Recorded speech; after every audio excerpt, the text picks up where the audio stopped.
सारी naming reaction पढ़ेंगे जो हमारे बोर्ड के लिए क्या है, इंपॉर्टेंट है। अब जो हमारी पहली नेमिंग रिएक्शन है वो क्या है, सेंड-मेयर रिएक्शन है।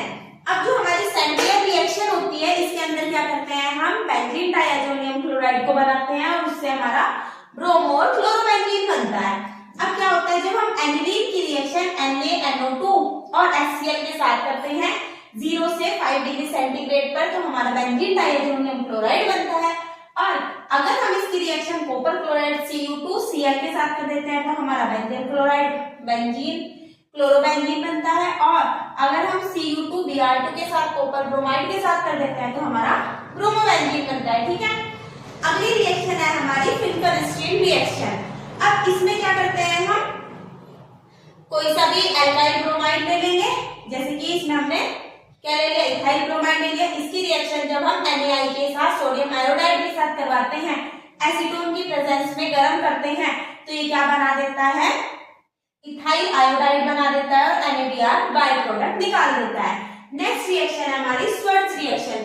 इसके अंदर क्या लेते हैं, हम कोई सा भी एल्काइल ब्रोमाइड ले लेते हैं, जैसे कि मिथाइल ब्रोमाइड लिया। इसकी रिएक्शन जब हम AgF के साथ सिल्वर फ्लोराइड के साथ करते हैं तो हमारा क्या बन जाता है, कोई सा भी हैलाइड बन गई, जैसे कि CH3F बन गया, इसे क्या बोलते हैं, मिथाइल फ्लोराइड। और AgBr क्या हो जाता है, हमारा बाय प्रोडक्ट हो जाता है। अब जो वुड्स रिएक्शन होती है इसको कार्बन को लंबी करने वाली चैन की रिएक्शन भी बोला जाता है, मतलब कि कार्बन बढ़ाने वाली रिएक्शन भी बोला जाता है। इसमें क्या लेते हैं, 2 एल्काइल हैलाइड लेते हैं, उनकी रिएक्शन हम सोडियम के साथ जब हम कर देते हैं, ड्राई ईथर की प्रेजेंस में रिएक्शन होती है, तो हमारे को पहले हमारे पास क्या था, 1 कार्बन था, फिर हमारे पास कार्बन 2 आ गए, तो एल्केन को बनाने की रिएक्शन होती है।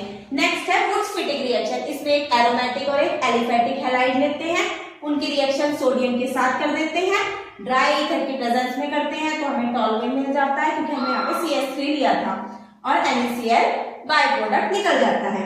नेक्स्ट है फिटिंग रिएक्शन। फिटिंग रिएक्शन में क्या लेंगे, हम बेंजीन क्लोराइड लेंगे एलिफेटिक, और इसकी रिएक्शन हम सोडियम के साथ कर देते हैं ड्राई ईथर की प्रेजेंस में, तो हमें डाइफिनाइल मिल जाता है। इसे फिटिंग रिएक्शन बोलते हैं। फिटिंग रिएक्शन डाइफिनाइल को बनाने वाली रिएक्शन कहलाती है। नेक्स्ट है हमारे फ्रिडल-क्राफ्ट एल्काइलेशन। अब जब एल्काइलेशन करेंगे तो एनहाइड्रस AlCl3 की प्रेजेंस में होता है। जब क्लोरोबेंजीन की रिएक्शन मिथाइल क्लोराइड के साथ करते हैं, किसकी प्रेजेंस में, एनहाइड्रस AlCl3 की प्रेजेंस में, तो ये क्या देता है, जो पैरा पोजीशन में टॉलुएन लगा रहता है, मतलब कि CH3 पैरा पोजीशन में लगा रहता है, वो वाला क्या होता है, मेजर प्रोडक्ट होता है कंपेयर टू ऑर्थो वाले से पैरा वाला ज्यादा मेजर होता है।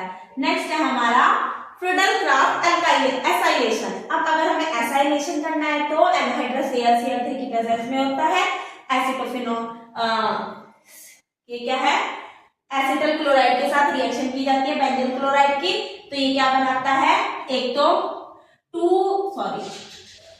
क्लोरो, क्योंकि ये बड़ा ग्रुप है यहाँ से शुरू होगा, तो 2 क्लोरो एसिटोफिनॉल बनाएगा और एक क्या बनाएगा, 4 क्लोरो एसिटोफिनॉल बनाता है। ये जो रिएक्शन थी ये क्या आती है, हेलो एल्केन और हेलो एल्केन्स की सारी इंपॉर्टेंट नेमिंग रिएक्शन थी। इंपॉर्टेंट फॉर्मूलाज है वो क्या करेंगे, हम एक लेक्चर में देखेंगे। अब क्या है, जो पहला है फर्स्ट है वो क्या है, रिएक्टेंट और प्रोडक्ट है। Rate of disappearance of reactant, जो रेट का डिसअपीयरेंस होता है रिएक्टेंट का वो क्या होता है, माइनस के डेल्टा R अपॉन में डेल्टा T होता है। और rate of appearance of product क्या होता है, डेल्टा P अपॉन में डेल्टा T होता है प्लस के। नेक्स्ट क्या है हमारा, रेट एक्सप्रेशन। अब जो रेट एक्सप्रेशन होता है, let's suppose AA plus B, capital B से एरो प्रोडक्ट बना हमारा CC और D।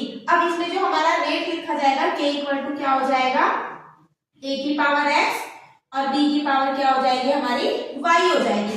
ये जो X और Y है ये क्या है, हमारे डिटर्मिनेंट है, एक्सपेरिमेंटली जिन्हें हम निकालते हैं।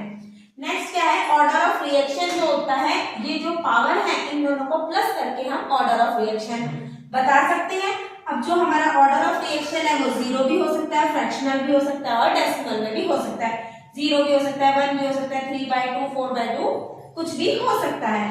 अब क्या होता है, जो यूनिट होती है, unit of rate constant K की जो हमारी यूनिट होती है वो क्या होती है, अगर हम 0 ऑर्डर की यूनिट देखें तो वो क्या होती है, हमारी मोल न्यूटन इनवर्स सेकंड इनवर्स होती है। फर्स्ट ऑर्डर की हमारी सेकंड इनवर्स होती है और सेकंड ऑर्डर की क्या होती है, हमारी mole inverse, sorry litre second inverse होती है।